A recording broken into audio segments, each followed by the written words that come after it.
Thank you. It's a pleasure to see all of you. And for those that will be seeing the video, but we touch the same patients, we do the same work, and done right, this is a work of mercy, a corporal work of mercy.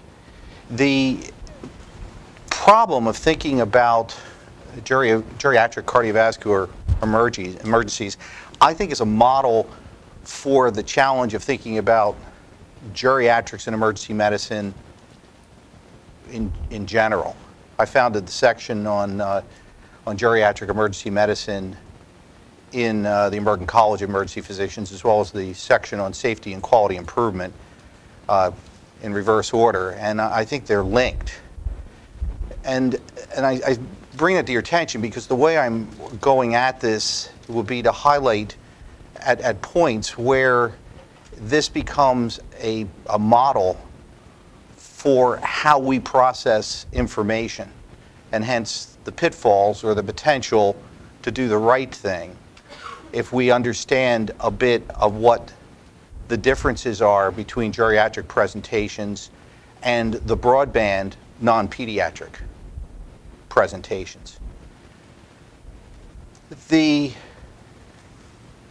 particular model that well, first of all, let me thank the Camper program and, of course, the Reynolds Foundation for their support of this series.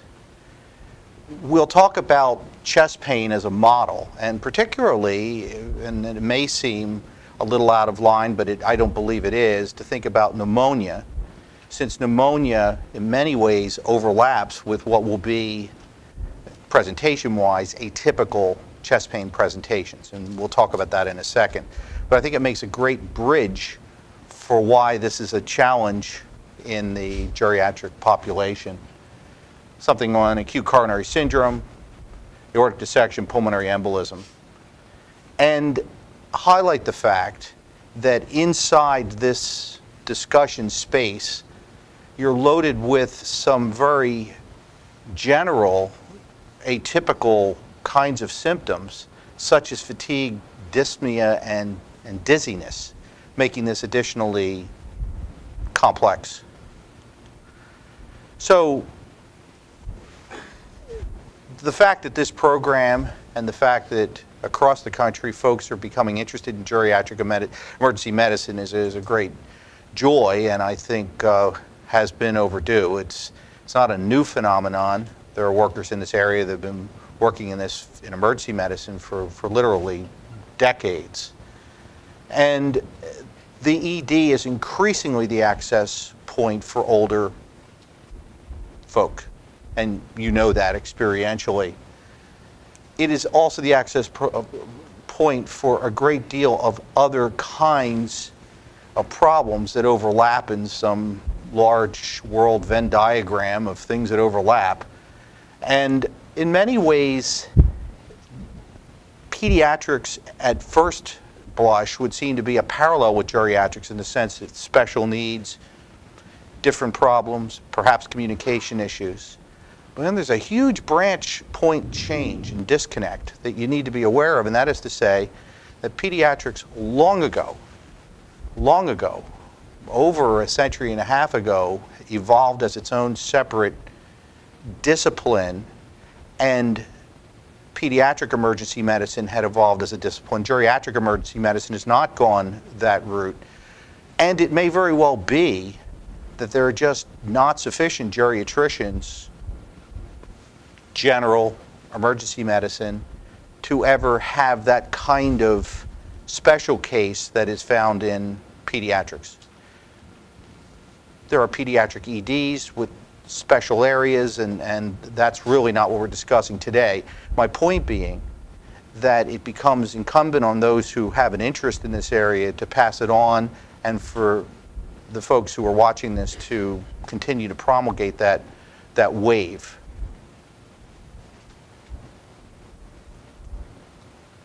And so there's an increasing literature developing. This is the point I want to make, and I'll highlight these pitfalls. New folks or all of us at certain points go through the classic medical school kind of way of problem solving, which is a clinico-deductive reasoning process, the classic differential diagnosis. That is a good process. It is not, however, the way experienced clinicians make diagnoses. It just isn't.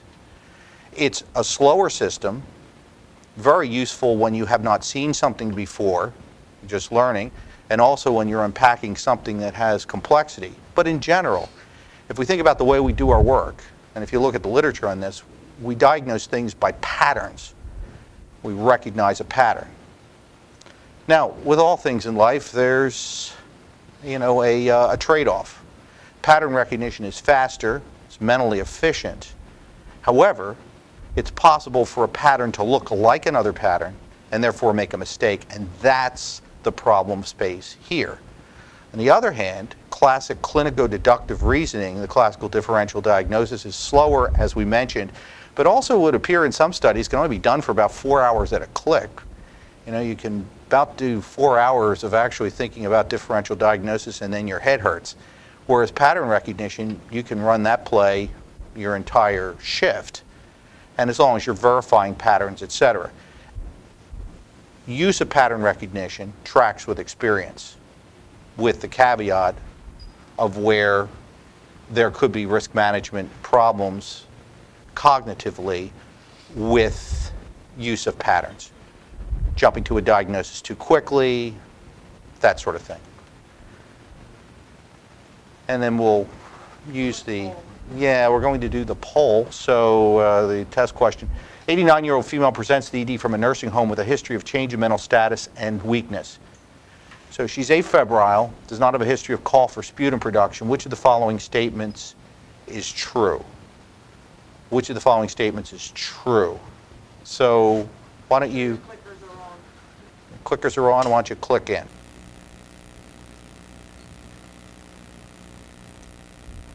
And just advance. You go right ahead. Yeah. Okay. So it looks like we had 57% responding answer B, and that's kind of covering it, but that's 50% of the cases, and that turns out to be correct. 30% with answer A, and in fact, fever is absent in approximately 50% of cases. That's the model I'm talking about. The variance, the change, the shift from what we would see in a typical non-geriatric population.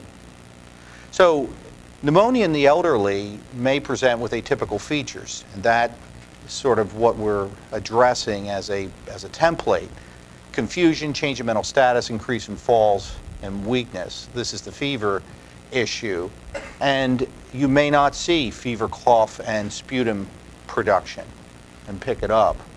Elderly patients with pneumonia are more likely to have advanced disease at the time of presentation and diagnosis. You'll see parallels of that with other presentations we'll discuss. Elderly patients with pneumonia are more likely to present with sepsis.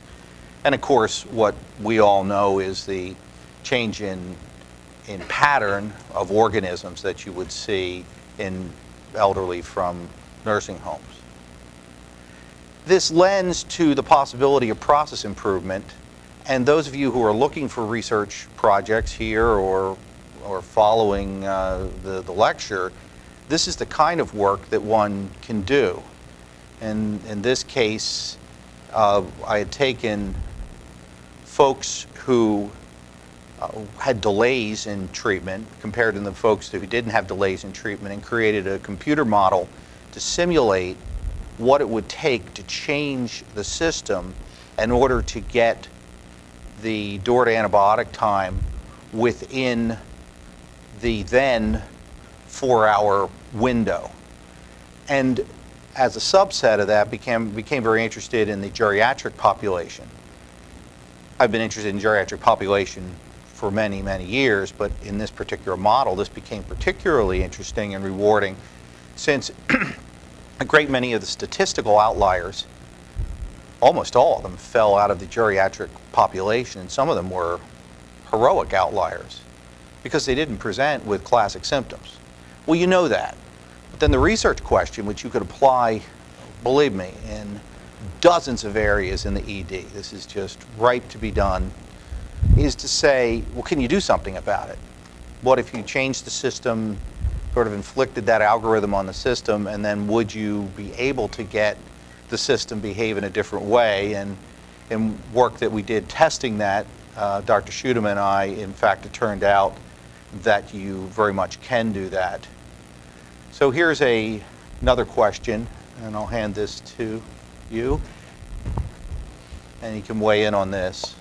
Sure, an 86-year-old male presents to the ED with a chief complaint of shortness of breath, dyspnea on exertion over a 2-day period. That kind of presentation denies chest pain, past medical history, hypertension, ECG nonspecific ST changes, troponin is positive. Which of the following statements is false?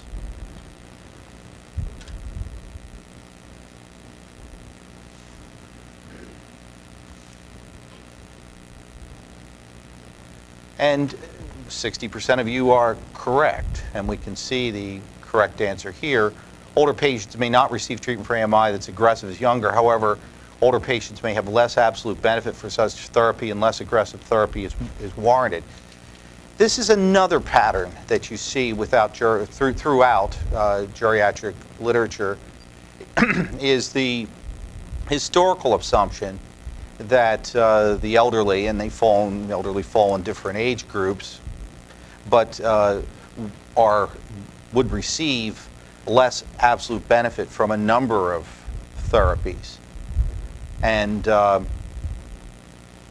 this second sentence is what makes this false and important to know. So I was learning for at least 40% of folks. So acute myocardial infarction without chest pain in the elderly. Hence one of the reasons why I use pneumonia as a bridge model. You take chest pain, myocardial infarction, you take away the chest pain, like what are you left with is a pattern. You're left with these atypical kinds of triggers, as you may be in a number of subsets for which this has some parallels. Younger patients are more likely to have sick symptoms. And it is really the atypical nature of the presentation that leads to many of the consequences of delay in treatment in the elderly. So here's a third question. An 82-year-old female presents with neck and shoulder pain associated with nausea and fatigue. Patient's diabetic. A history of dyspnea on exertion for 2 days duration is obtained. ECG reveals nonspecific STT changes and a troponin is positive. Which of the following is false?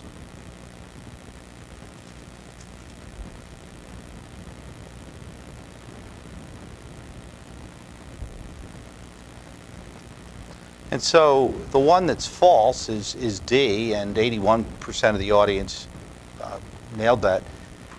The myocardial infarctions without chest pain, you could see a kind of intuition forming that might form that would say, well, it should be less severe then because you don't have chest pain, and you would think perhaps that the outcomes will be better.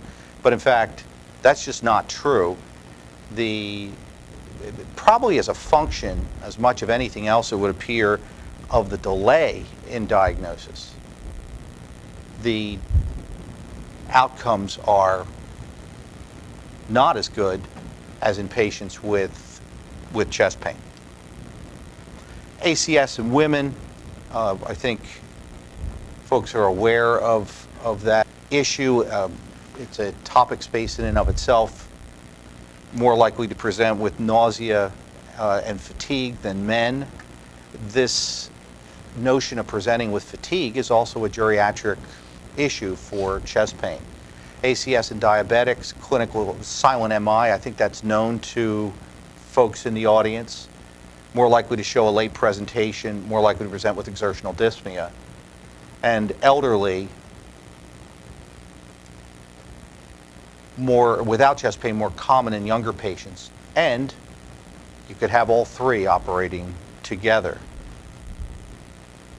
So this notion of angina becomes a less likely presentation than dyspnea. Hence why one of the reasons I maintain that pneumonia is as an important model, because it may look like a pneumonia presentation and not be. The outcome, the issue at hand, the stakes are high, double the mortality, and it's not just fatigue, increases in CHF, change in mental status, syncope. So these are sort of anginal equivalents. We'll talk more about this symptom complex in a second. Elderly patients, 65% of myocardial infarctions, however, overrepresented in that 80% of the deaths. We mentioned more likely to have non-chest pain presentations, more likely to have non-ST segment elevation MIs than ST segment elevation MIs. Hence the burden of relying on markers.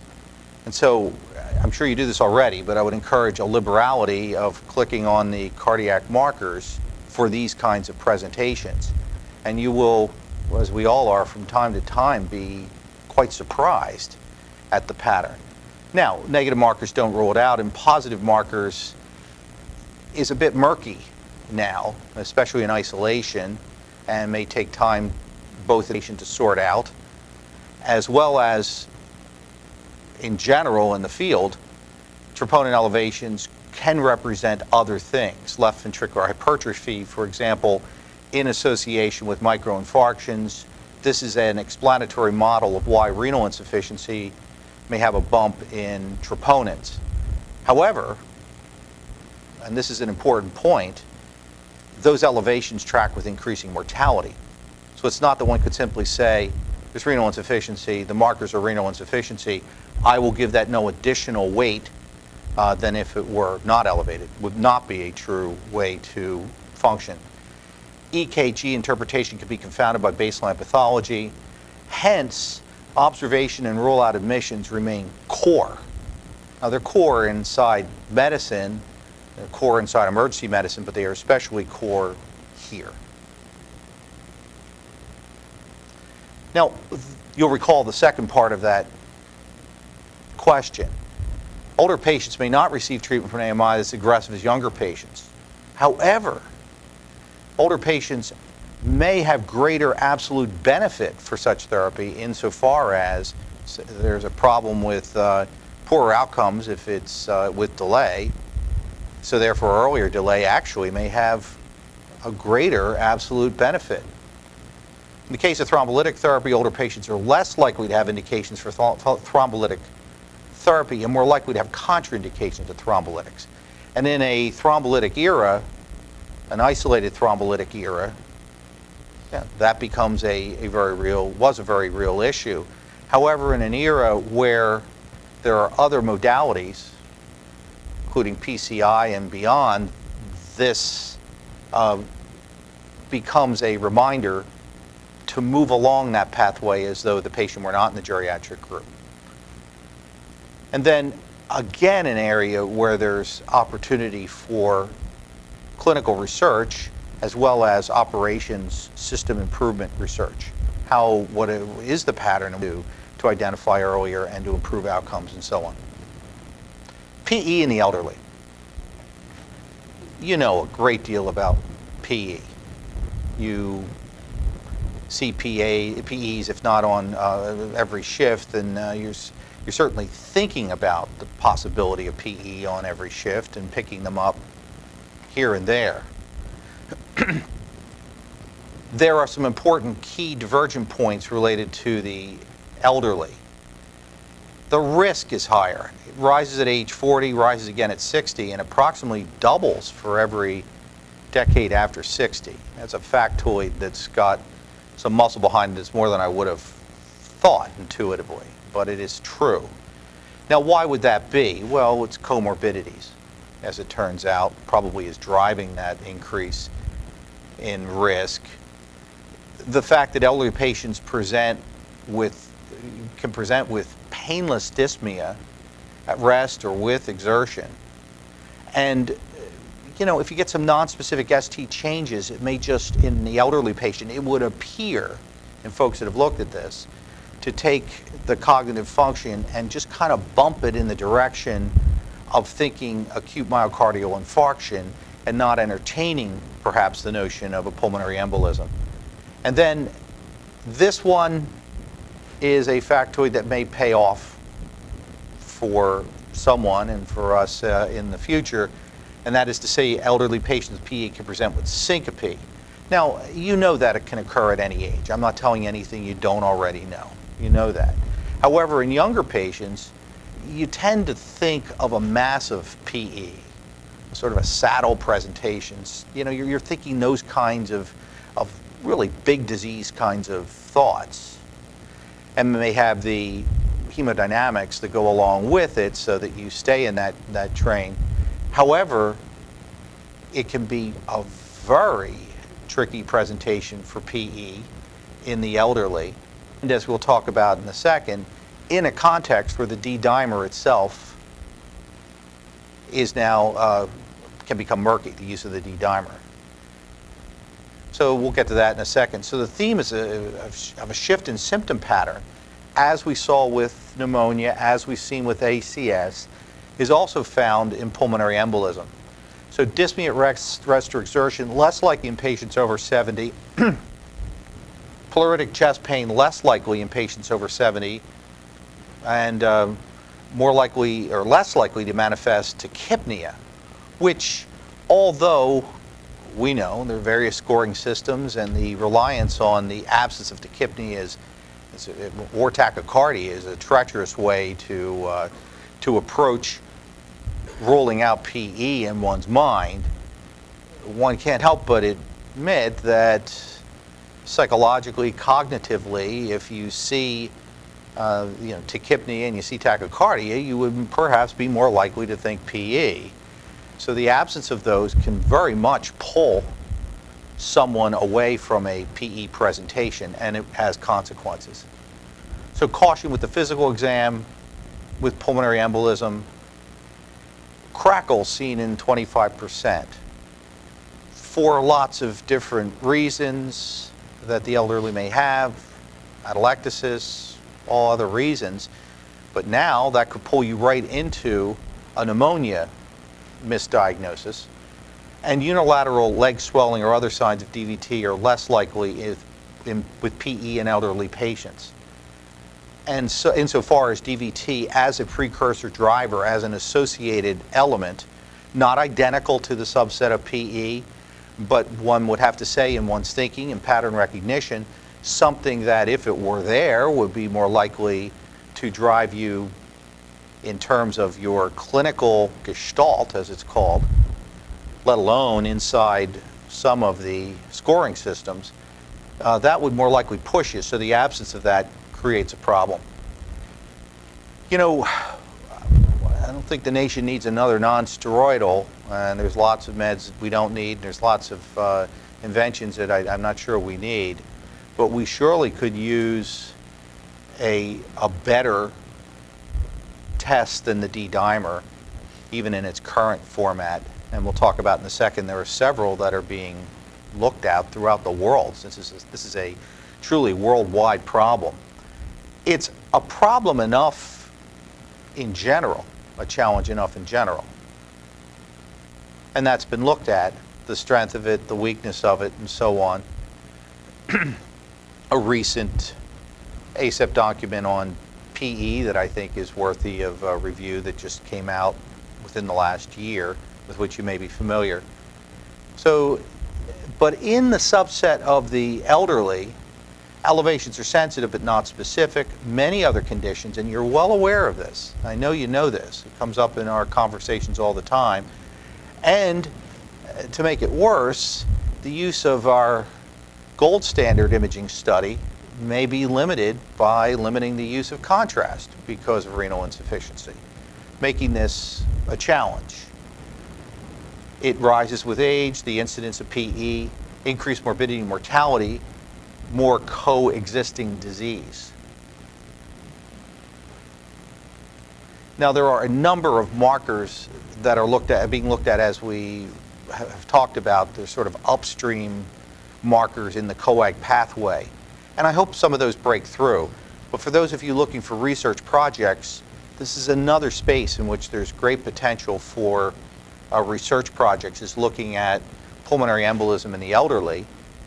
And it doesn't have to be, you know, bench, which may be the first thought that goes through some people's mind, or even some of the forms of clinical. It can be, in fact, looking at how we make the diagnosis and what outliers exist and what we might do to improve yield and whether thoracic aortic dissection in the elderly. This is tough enough in all age groups. I mean, this is a not easy problem space for any age patients. But in the elderly, diagnostic delays are more common than not, it would appear. And in the elderly, it's more likely picked up, serendipitously in the course of looking for other things, and you pick that up. So, getting into those things that make it distinct from the broadband of the population, because it's not something that we need to do to discuss with the folks in the audience about thoracic aortic dissection. You know a lot about thoracic aortic dissection. What makes this a unique issue is the fact that the tearing, ripping pain that one would tend to associate from medical school on with dissection. Now again, that tearing, ripping has its own problems in terms of positive predictive value and negative predictive value in any age group. But in the elderly, it is very insensitive, 50% overall. Crucial clues would have to be gained by the onset intensity, that it was so maximal so quickly, and migratory nature. EKGA changes of AMI do not exclude TAD. That is a theme throughout all of the geriatric chest pain presentation, coronary disease presentation, is that EKG changes could be along for the ride, could be related to a comorbidity.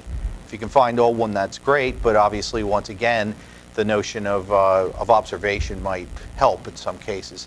Now, you know about type A and type B types of dissections in that classification scheme. The average patient is a man in his 70s. However, in patients older than age 70 with type A, 52% are women. Now, maybe you don't have a sort of patterned recognition in your brain that the fact that a patient would be female would pull in some way from thoracic aortic dissection. It is important to make these things explicit, because here's the thing about pattern recognition.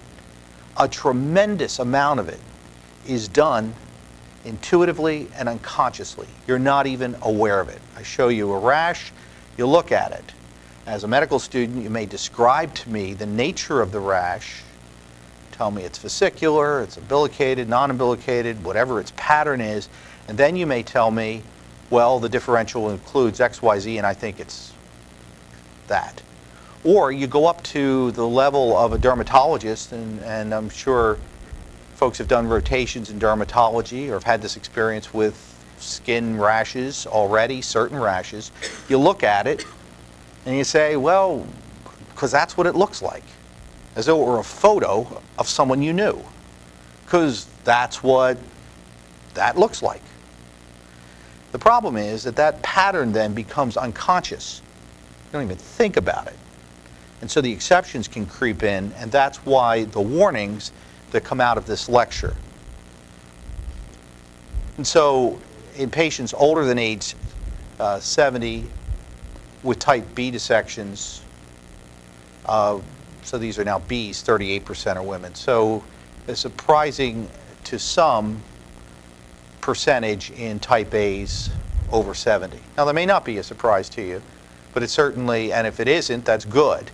But this is to help reprogram the unconscious in terms of how it sees things, and to load a reminder. Risk factors are similar in patients of all age groups: hypertension, atherosclerosis, prior coronary artery disease, prior cardiac disease, prior cardiac surgery, specifically known aortic aneurysm.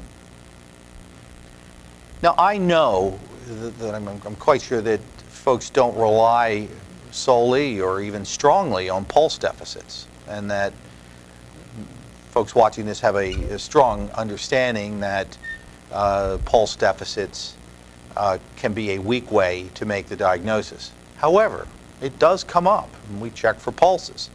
And the point that this slide is that pulse deficits in all ages are only in 30% of all patients with type A's and 20% of type B's. So the absence of the pulse deficit, or the presence of the pulse, hardly rules out. However, over age 70, only 24% have a pulse deficit versus the 33% in less than 70 years of age. And over age 70, type B's, only 15% have a pulse deficit, 24% less than 70. In other words, if you might have been pulled in the direction of not thinking about aortic dissection in general, if you might have been pulled in that direction, you're going to be more pulled in that direction of making a mistake in the elderly. Elderly patients greater than 70 with type A dissections are less likely to present with abrupt onset of chest pain than in younger patients, and the only symptom may turn out to be syncope. Once again, you see that syncope kind of presentation. We've talked about it before as a geriatric PE trigger. However, no difference in the abrupt onset chest pain frequency in type B dissections. This abrupt onset, abrupt and significant and massive even in pain, remains, thankfully, a helpful clue. So the problem is pervasive. In cases, many of the cases manifested by one of the other known patterns of presentation in aortic dissection. Now, this is, I think, a good slide for board review for any age, because these questions are overrepresented in board review, to be sure, and they're overrepresented for a reason, and that is to say, folks writing the question, what questions would like the test taker to be aware of these things. And it is a healthy reminder: cardiovascular presentations, neurologic complaints, renal failure, and you can just imagine the anatomy as we go down: limb ischemia, which other vessels are involved in GI presentations. Diagnostic issues: the chest x-ray may be helpful, but imaging obviously is required. Chest x-ray normal in at least 10% of patients with thoracic aortic dissection. There's a wide variety of options. The entire aorta should be imaged when considering dissection. I think more and more that's being done, but it is not always done, and it is a worthy reminder.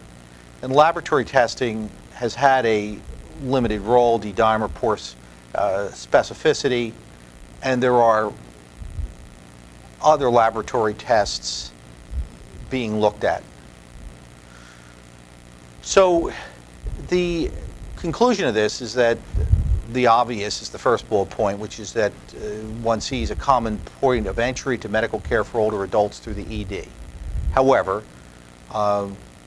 it is worth a reminder of the importance of this work, and I encourage folks that are thinking about research projects to think in this area. It would be a good deed done in the world to lean a little in this direction. Older patients may present with atypical symptoms of some very serious disease. We talked about some specific states in which there is a typicality.